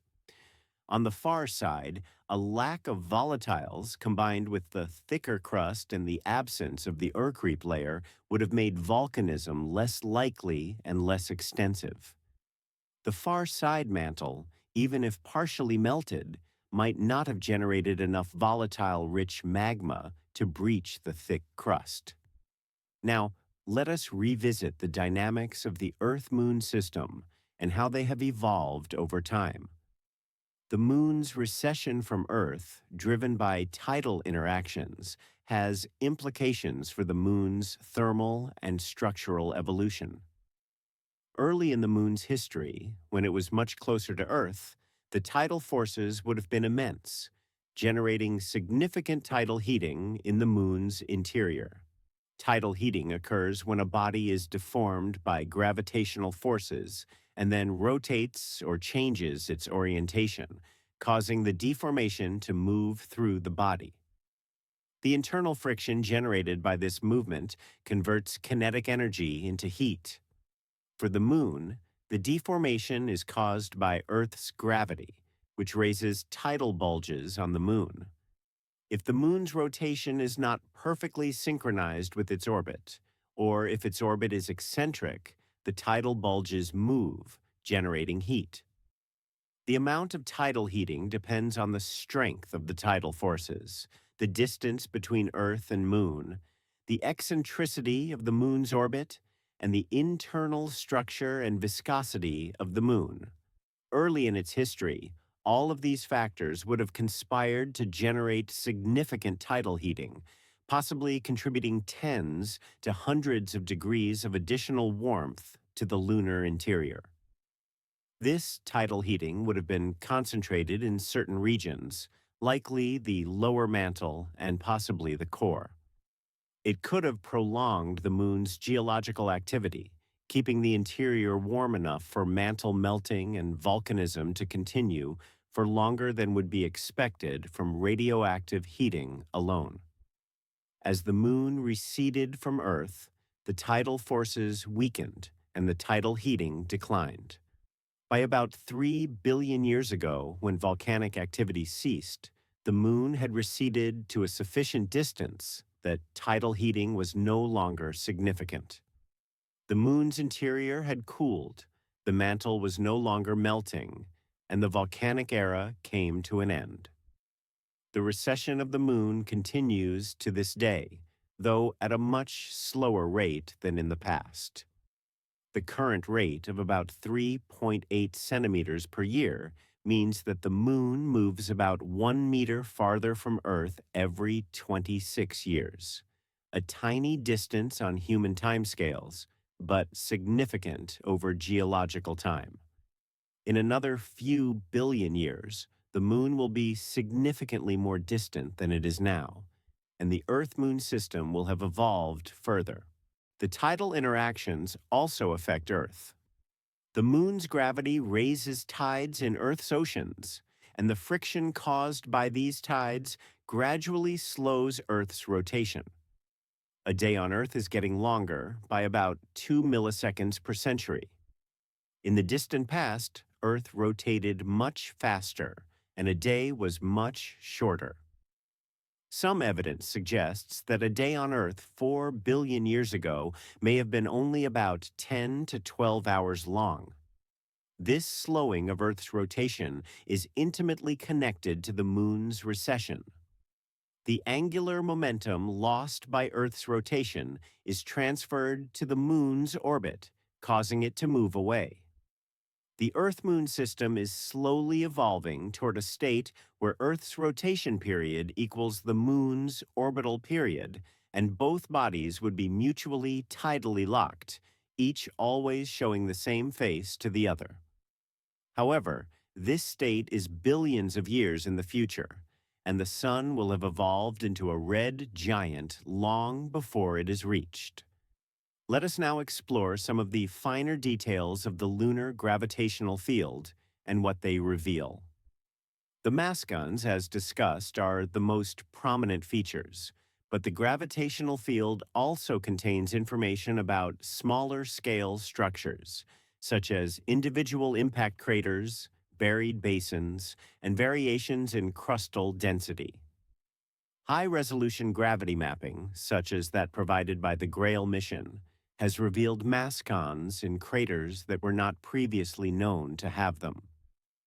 These newly discovered mascons are smaller and weaker than the classical mascons of the Large Maria, but their presence indicates that the process of basin filling and mascon formation occurred at multiple scales. The gravitational field also reveals buried structures, features that are hidden beneath the surface, but still leave a gravitational signature. For example, Some regions of the lunar highlands show subtle gravitational anomalies that may indicate buried basins, ancient impact structures that have been filled with ejecta or lava and are no longer visible at the surface. Identifying and mapping these buried basins helps scientists reconstruct the moon's impact history and understand the distribution of impacts over time. Variations in crustal density can also be detected in the gravitational field. Regions where the crust is more porous or fractured will have a slightly lower density than regions where the crust is more compact.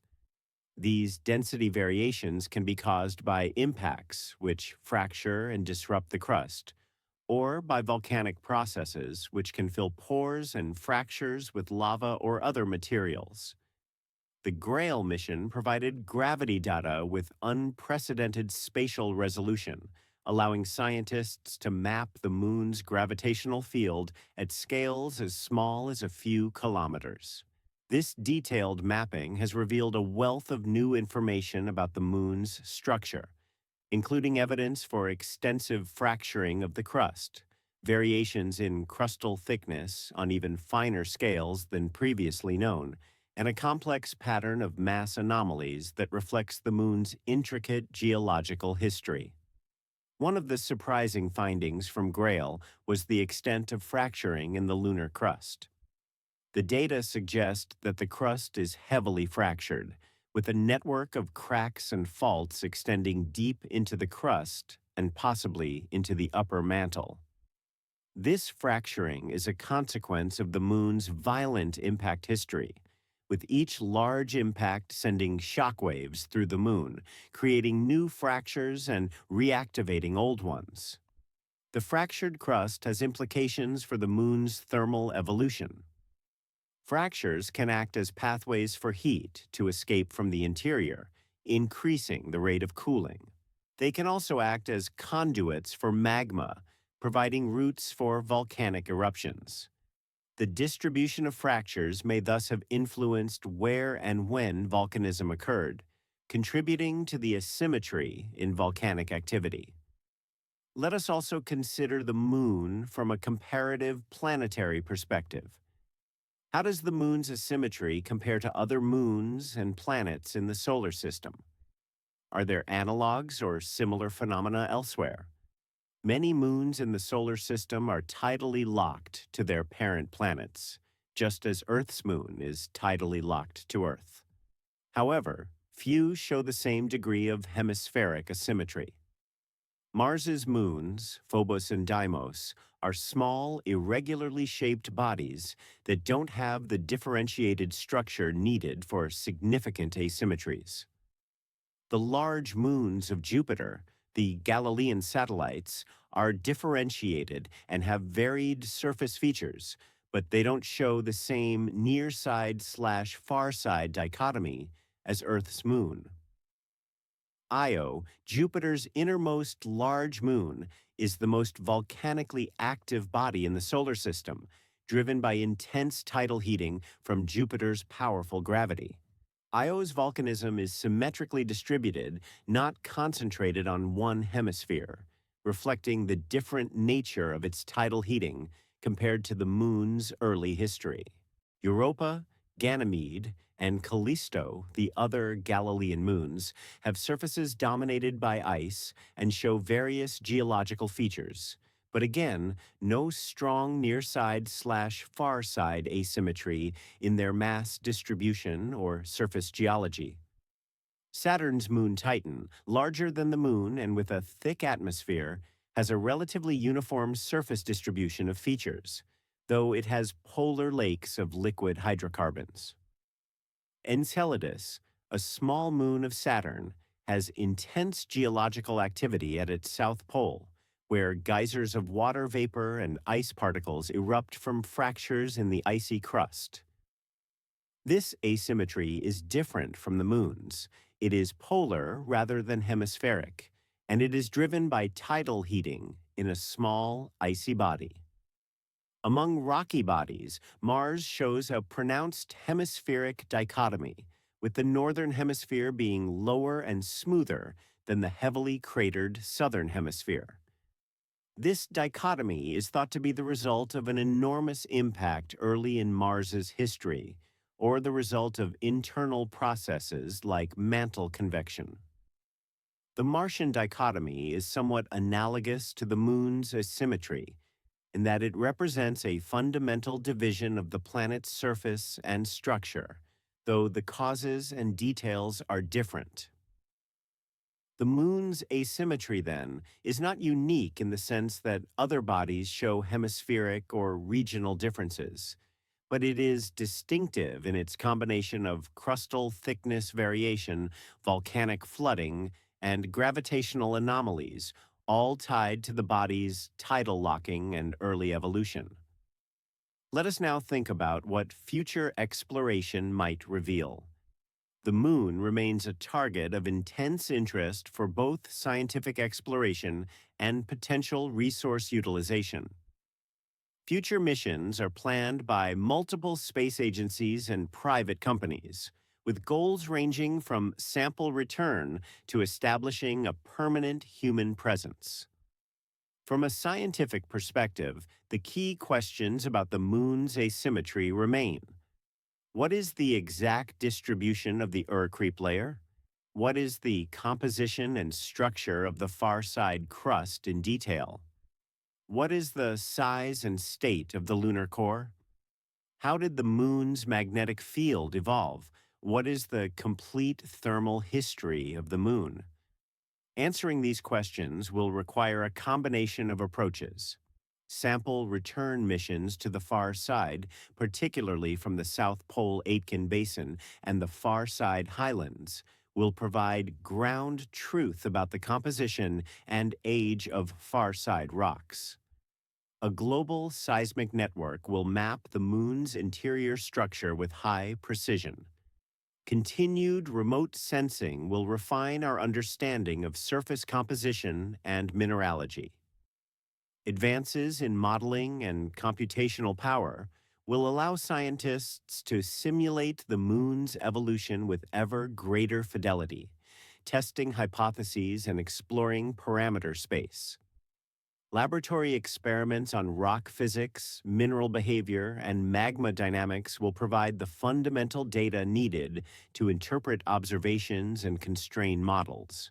There is also the possibility of unexpected discoveries. Every time we explore a planetary body in more detail, we find surprises, features, or processes that we didn't anticipate. The Moon, despite being the most visited extraterrestrial body, still holds secrets. Future missions may reveal new types of volcanic features, unexpected compositions, or structures that challenge our current understanding. Let us consider the broader implications of understanding the Moon's asymmetry. The Moon is our closest neighbor in space, and it has played a crucial role in the history of Earth. The Moon stabilizes Earth's axial tilt, preventing wild swings in climate that might have made the evolution of complex life more difficult. The Moon generates tides in Earth's oceans, which have influenced marine ecosystems and may have played a role in the transition of life from sea to land. The Moon has been a companion to Earth for over 4 billion years, and understanding its history helps us understand our own planet's history. The Moon is also a stepping stone for human exploration of the solar system. It is close enough to reach with relatively modest resources, yet far enough and alien enough to provide a testing ground for technologies and strategies needed for more distant missions. Understanding the Moon's resources, its geology, and its environment is essential for any future human presence there. The asymmetry of the Moon, with its concentration of Maria on the near side, also has practical implications. The Maria are regions of relatively flat, smooth terrain, making them attractive landing sites for spacecraft and potentially for future bases. The near side also has a direct line of sight to Earth. facilitating communication and navigation. However, the far side, with its thick crust and ancient highlands, may hold valuable scientific information and potentially different resources.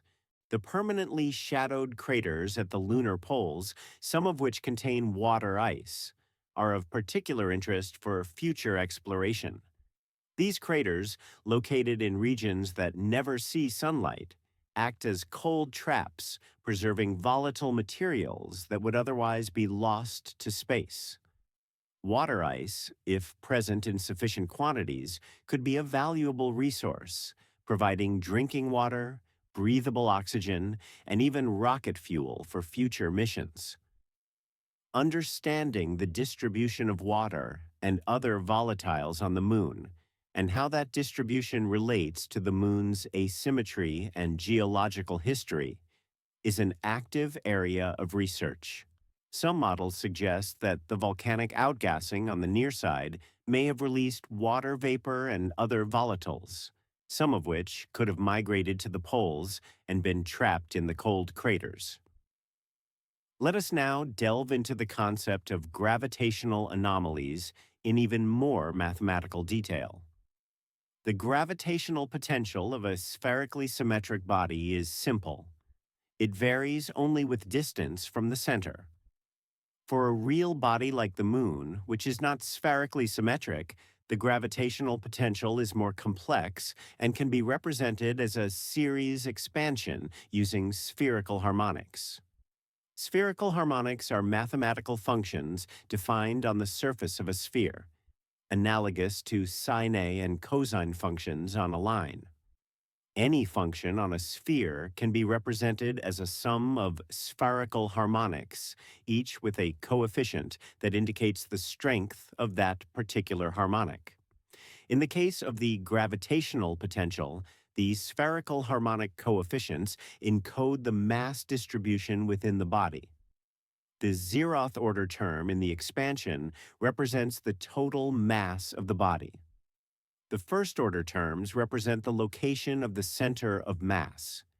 If the center of mass is offset from the geometric center, as it is for the moon, the first order terms are non-zero. The second order terms represent the shape of the body and its moment of inertia.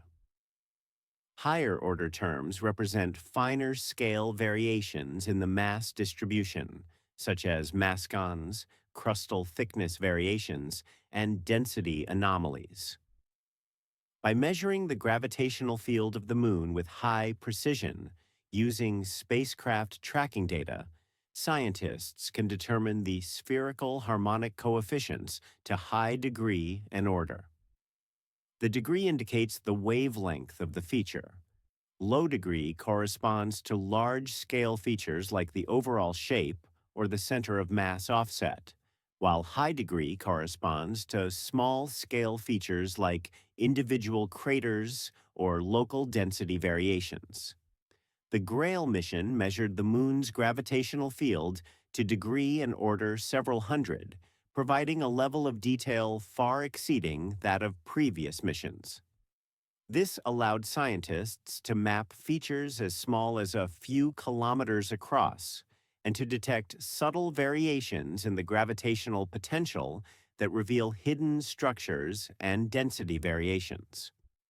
The mascons, when represented in terms of spherical harmonics, show up as concentrations of power at particular degrees and orders, corresponding to their size and location. The near side mascons, being large and strong, dominate the low to intermediate degree harmonics. The far side, lacking such strong features, contributes less to these harmonics, reflecting the asymmetry in mass distribution. Analyzing the spherical harmonic coefficients allows scientists to separate the contributions from different sources. For example, the effect of crustal thickness variations can be distinguished from the effect of surface density variations. By combining the gravitational data with other datasets, such as topography from laser altimetry, Scientists can invert the gravitational field to infer the internal structure of the moon, determining the thickness of the crust, the density of the mantle, and the size of the core. This inversion is not unique. Different internal structures can produce the same gravitational field. To resolve this ambiguity, scientists use additional constraints from seismic data, moment of inertia measurements, and theoretical considerations. The goal is to find an internal structure that is consistent with all available data and with our understanding of planetary physics and chemistry. Let us also consider the role of impact cratering in shaping the moon's asymmetry. Impact cratering is one of the most fundamental processes in planetary geology, affecting all solid surfaces in the solar system. The moon, lacking an atmosphere and with no active geology to erase craters, preserves a detailed record of impact events stretching back over 4 billion years. Craters range in size from microscopic pits in individual grains of lunar soil to enormous basins, hundreds or thousands of kilometers across. Each crater tells a story of an impact, encoding information about the size, velocity, and angle of the impactor, and about the properties of the target material. The formation of a crater is a complex process involving several stages: contact and compression, excavation, and modification. In the contact and compression stage, the impactor strikes the surface and transfers its enormous kinetic energy to the target material. This creates a shock wave that propagates through both the impactor and the target, compressing and heating the material to extreme temperatures and pressures. In the excavation stage, the shock wave is followed by a rarefaction wave, a wave of decompression that causes the material to expand and eject outward from the impact site. This creates the crater, excavating a bowl-shaped depression and throwing material out to form an ejecta blanket around the crater. For large impacts, the excavation can penetrate deep into the crust or even into the mantle, depending on the energy of the impact. In the modification stage, the crater undergoes changes due to gravity and the properties of the material. Small craters remain simple bowl shapes, but large craters can undergo complex collapse processes. The rim may slump inward, the center may rebound upward, forming a central peak or peak ring, and the overall shape may become more shallow and flat-floored. The largest impacts create basins with multiple rings, concentric ridges formed by the propagation of stress waves through the crust. The Imbrium Basin, for example, shows evidence of at least 2 or 3 ring structures, though they have been partially buried by later lava flows and obscured by subsequent impacts. These rings are thought to be the result of the crust and mantle responding to the enormous excavation, with material flowing and collapsing in a complex pattern. The South Pole Aitken Basin, being larger and older, may have had even more complex ring structures, but erosion from billions of years of subsequent impacts has degraded them. Identifying and mapping these ancient ring structures is one of the goals of lunar geologists, as they provide clues to the impact processes and the structure of the crust at the time of formation.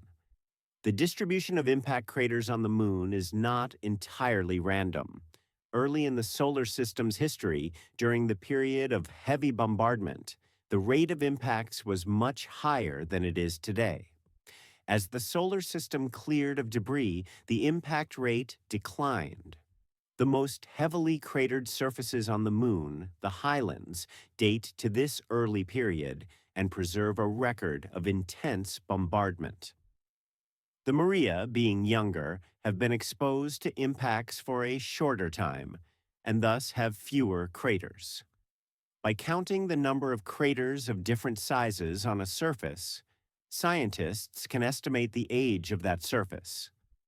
This technique, called crater chronology, has been calibrated using samples from the Apollo missions, where the ages of rocks can be measured directly using radiometric dating.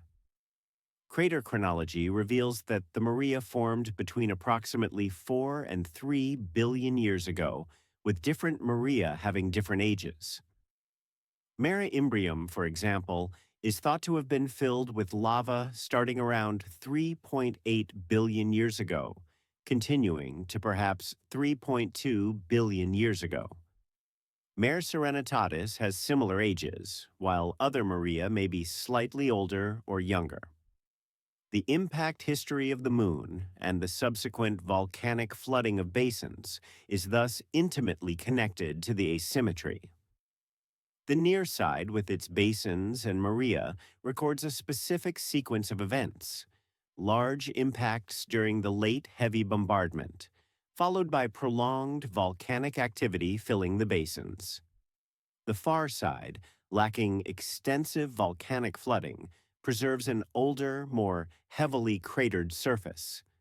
Let us return once more to the thermal and chemical evolution of the Moon, considering how different starting conditions and evolutionary paths might lead to different outcomes. One of the challenges in understanding the Moon is that we have only one example, one Moon, with its specific history. We cannot run experiments or observe multiple moons forming under controlled conditions. We must infer the processes from the evidence we have. Computer simulations allow us to explore alternative scenarios, to ask what-if questions. What if the giant impact had been slightly different, ejecting more or less material? What if the Moon had formed farther from or closer to Earth?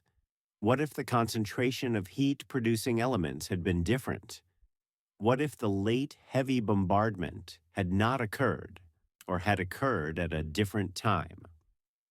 By running simulations with different initial conditions and parameters, scientists can map out the range of possible outcomes and identify which factors are most important in determining the Moon's structure and asymmetry.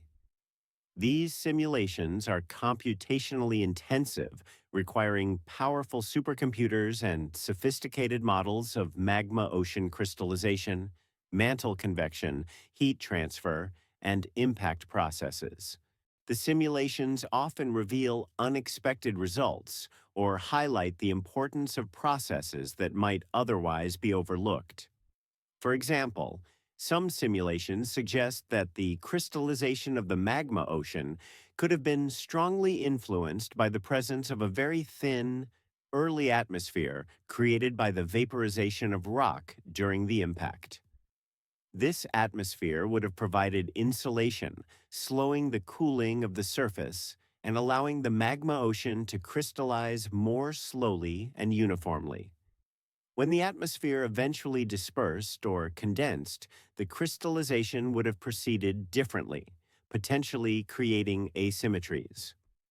Other simulations explore the role of mantle overturn. As the magma ocean crystallized, dense, iron-rich minerals sank to the bottom, while lighter, feldspar-rich minerals floated to the top. However, the density structure created by this crystallization might not be stable.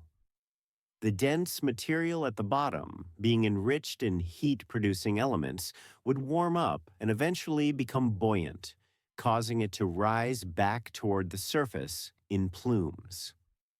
This overturn could have redistributed heat and chemical elements within the mantle, potentially creating asymmetries if the overturn was not uniform. These are speculative scenarios, but they illustrate the complexity of the Moon's early evolution and the range of processes that might have contributed to the asymmetry.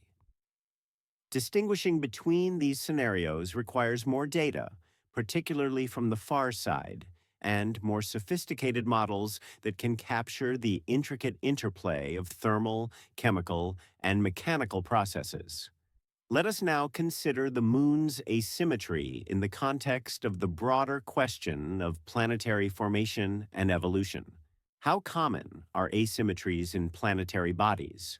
What causes them? And what can they tell us about the processes that shape planets and moons? Asymmetries can arise from a variety of causes.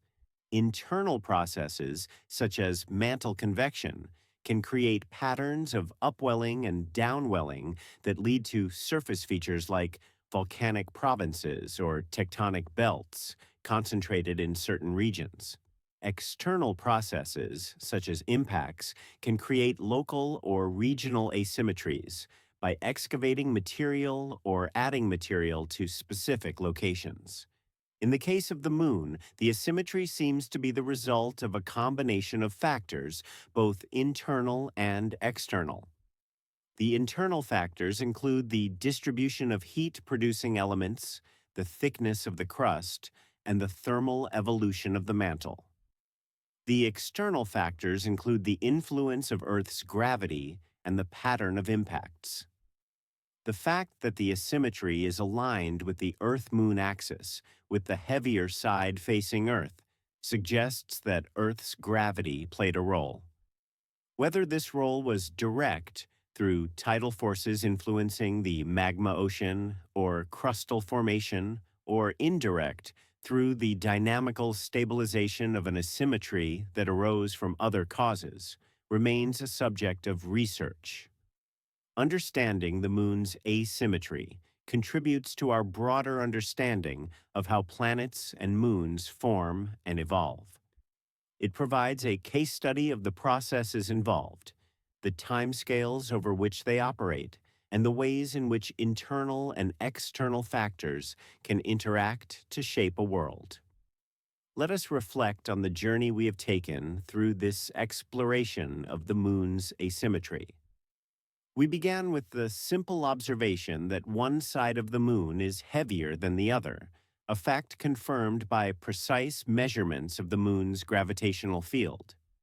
From this observation, we have delved into the moon's formation, its early thermal and chemical evolution, the crystallization of a global magma ocean, the differentiation of its interior, the distribution of heat-producing elements, the influence of Earth's gravity, the impacts that created basins, and the volcanic eruptions that filled them. We have considered the physics of partial melting, the chemistry of magma, the mechanics of crustal deformation, the dynamics of tidal interactions, the processes of impact cratering, and the techniques of gravitational field mapping. We have explored alternative hypotheses, considered the role of volatiles, compared the moon to other bodies in the solar system, and discussed the implications for future exploration. The asymmetry of the moon is not a simple phenomenon with a single cause. It is the result of a complex interplay of processes, each contributing to the overall picture.